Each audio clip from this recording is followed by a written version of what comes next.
Salutare, dragi prieteni! Astăzi o să ne jucăm aici. O să ne jucăm Brawl Stars. Aș vrea să fac 13.500 în episodul de azi.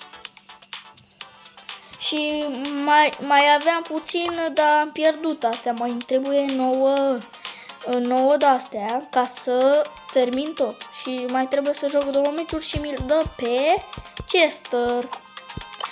Așa, acum mi-a picat și mie Clancy.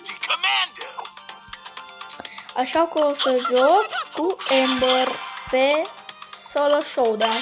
Că pe Duo Showdown sau pe Trio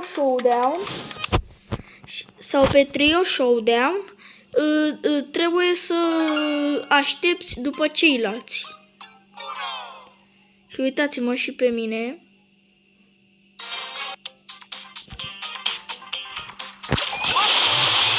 Nu face Clancy, dar mă face praf. M-a făcut Clancy. Ăla, să spun și eu. O să joc cu Clancy. Am învățat și eu să cânt.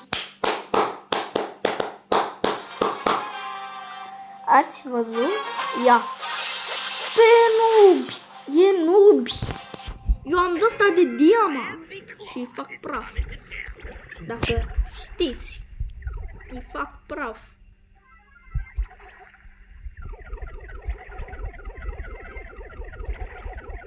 Eu am jucat foarte mult la rank ca să fac de-asta de diamant.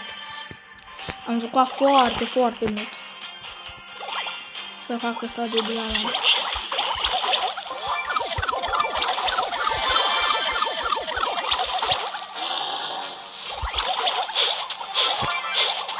Cineva e aici. Uitați, ați văzut?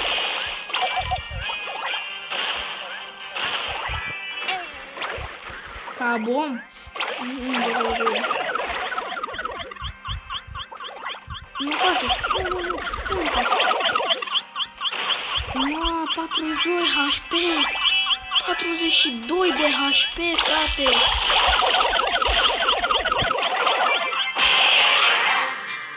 M-a făcut. Eu pe el și el pe mine. 8. E bun. O să joc cu Edgar.